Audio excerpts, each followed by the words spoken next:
Muli po ay isang magandang araw mga kabagis.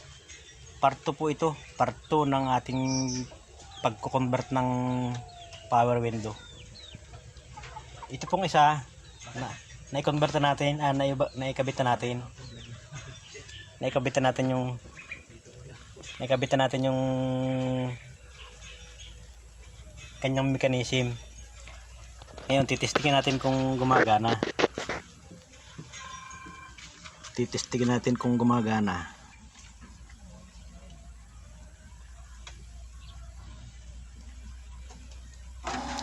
Ayan mga kabagis, tumataas.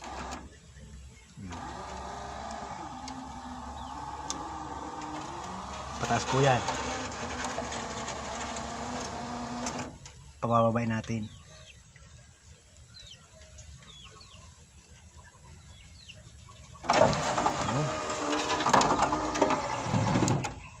Gumagana parehas mga kabagis. Yung kabila po natin natin kahapon yun. Ngayon kailangan nating mapagana siya doon sa dating ng switch. Yung po kasing dating switch kinuha ko rin kasi wala namang timbang yun. Yun po yung susunugin na rin ng mga nagja-junk shop kung iiwanan natin sa kanila. Kaya po kinuha ko. Ngayon mga kabagis, pagaganahin natin yun.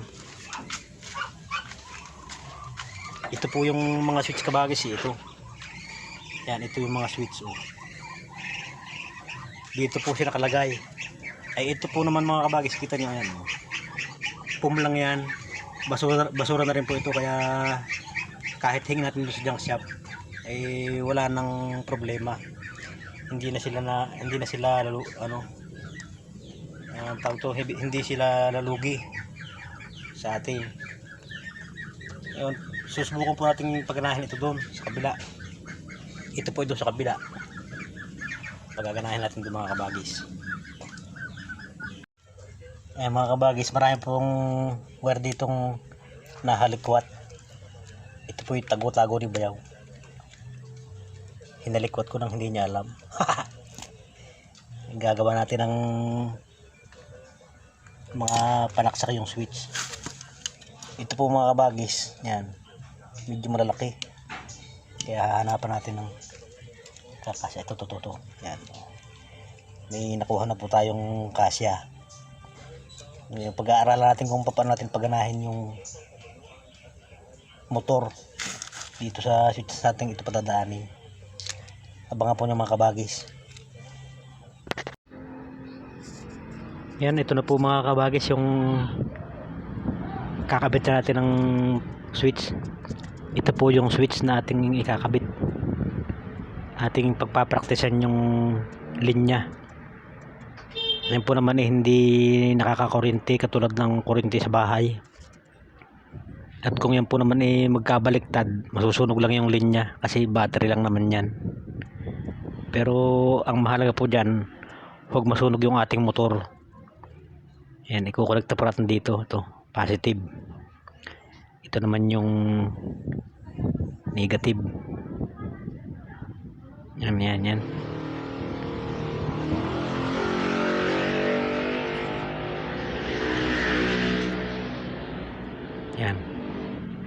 Yan po yung pagpababa saka pang pataas. Subukan natin kung tataas.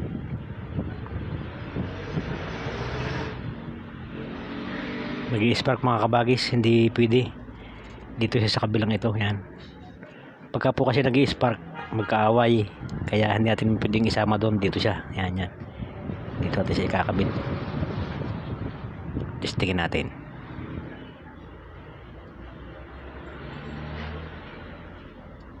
Ayaw bababa.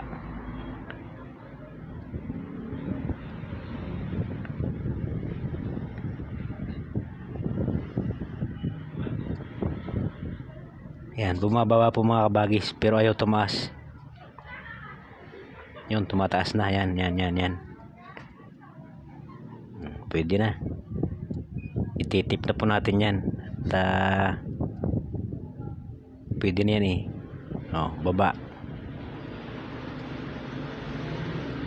Pwede na. itatali na lang po muna natin pasamantala yung switch dyan sa dingding, pero lalagyan po natin ito ng tape para hindi magdikit, kahit magdikit hindi masusunog.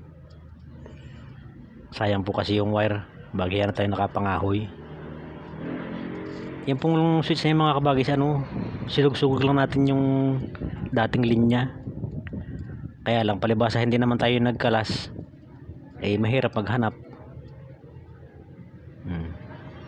Yan po yung positive, yung isa yung negative. Ang problema kung paano pagaganahin dyan sa pwede yan dyan, itatali natin yan dyan, yan, itatali natin yan dyan, magagamit na natin pansamantala kasi ilalagyan pa rin po naman natin ng cover yan. Tatali muna natin yan. Ito naman po mga kabagis yung switch para dito. Ituturilyo ko po kasi binaklas ko kanina para masusog natin yung nabasag pa nga po ito, yan, nabasag, hindi natin pwedeng ikabit, pero dito natin siya pagaganahin, yan dito sa handle, gagana po yan dyan. Ikakabit lang po natin ang tornilyo at atin na rin titestingin yan. Yan mga kabagis, ikakabit po natin yung supply, yan, positive, negative dito. Testing lang po muna, pagka nagkaya titipan natin. Yan, itong pula, yan yung positive.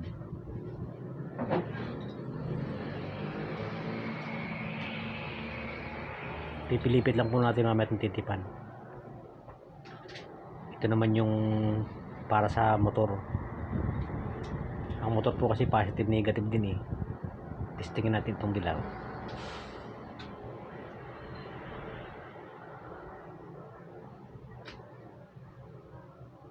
Kabit natin ang dilaw sa positive. Ito namang dalawang linya negative po yan. Dikit natin yan dyan sa negative. Dalawang negative at isang positive, baliktad, dalawang positive, isang negative. Negative po rin dilaw, baliktad pala. Yan. Subukan natin, taasin natin. Hindi natin kakabit ito kasi sira na, hindi na magkakaigi, kaya ito na lang talaga ang ating gagamitin. Yan, handle yan, pataas, yan, pataas. Pabubayin naman natin mga kabagis. Yan, tumataas na, bumababa na, ayos na po yan.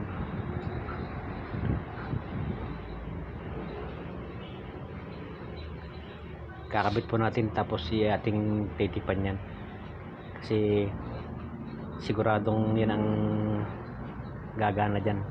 Itatali na rin natin dito pasamantala, tali muna kasi nga wala pa tayong pandingding. Ayos na po yan, ganyan. Yan, lagyan na po natin ng linya para ipipix na natin yan. Ganda po natin ang dugsong para hindi mag-loose. Lagyan natin ng tape para siguradong hindi mag-loose. Dapat po walang lalabas na strands ng wire para malayo sa sunog. Nice na po yan. Ito po mga bagis, fuse. Yan, fuse yan. Kailangan natin ng lagyan ng fuse yung linya para yung motor hindi masunog. Pagka magkakaroon ng trouble, fuse mo nang bibigay. Lagyan na po natin ng tape yung mga dugsungan at gumagana na naman yun pang pababa, pang pataas. Gandahan na natin ang tape para hindi maglulos.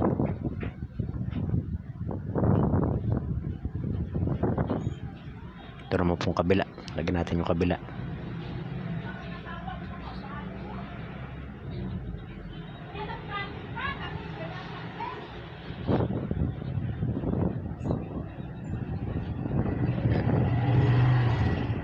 Pagka po yun inalagyan natin ng tape, babalutan pa natin ng buo yan para sama-sama sila.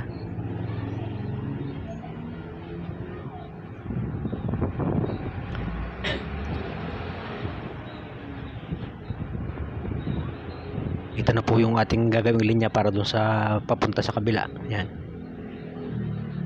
Ito naman yung fuse. Ikakapit na natin dito sa positive ng linya galing doon sa ilalim ng dashboard. Kakapit na po natin yan dyan.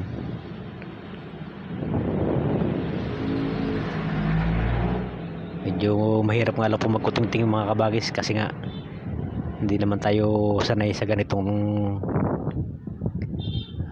paglilinya. Tsinatsambahan lang natin yan, pero sisiguraduhin natin na hindi magkakaaberya yung ating linya kasi baka po masunog, sayang.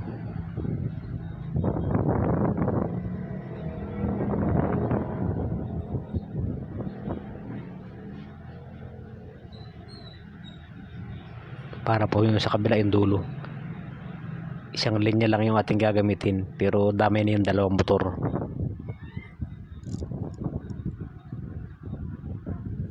Yung pong dalawang motor parehas na dumaan sa fuse. 10 amperes lang po yung ating inilagay na fuse para pagka may problema bibigay agad. Masama naman po yung mataas na amperahe, baka sunog na yung motor, hindi pa bumibigay yung fuse. Dapat mauna yung fuse na bumigay bago masira yung motor.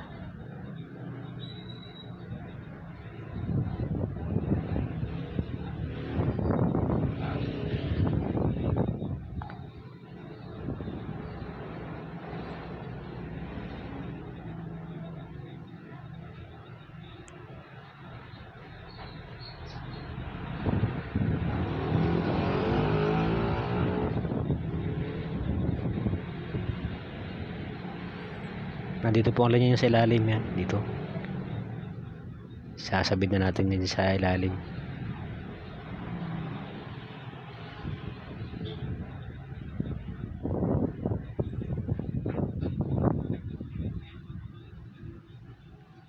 Nawawala yung tape, hindi maintindihan ko saan ako naipatong.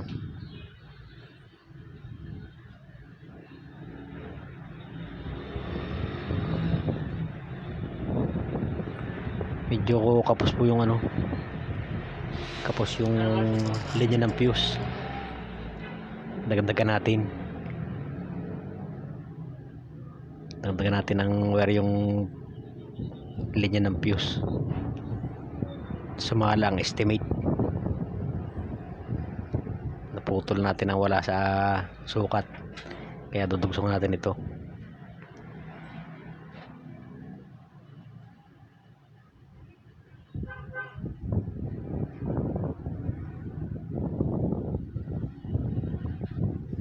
Lagyan na rin natin ng tape para isang hawak lang.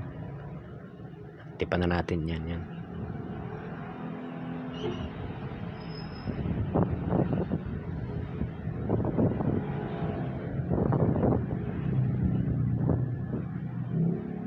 Magandang klase po ring tape na ginagamit natin, malambot.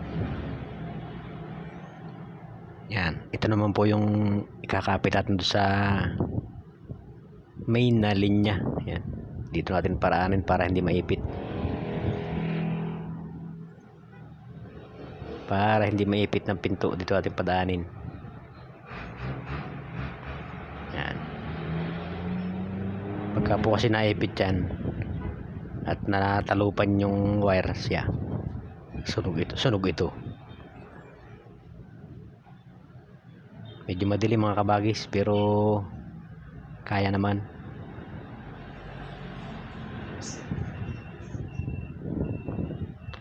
gandahan natin ang sabid para hindi maglulos. Tapos lagyan na ulit natin ng tape. Mahirap pong mag-tape ng kasama yung kaha, kaya puputol tayo ng tamang sukat lang. Yan, madali pong magsabid. Pagka po kasi kasama yung buong tape, mahirap isabid. Minsan napipilipit pa. Ito sigurado hindi pipilipit. Ibabalot natin ng maayos. Yan, nice na mga kabagis. Ito naman ang pagkasama-samahin natin. Lalagyan natin ng tape yung mga wire na yun para hindi kalat-kalat.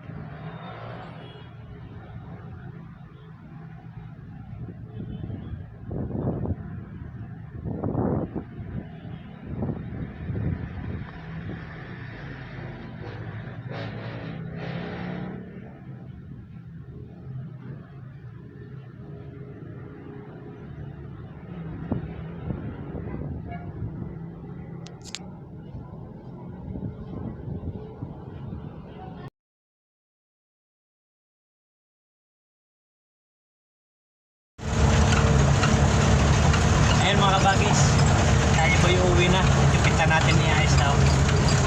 Ayan, mataas yung ating bintana, bababa na rin siya. Ayan.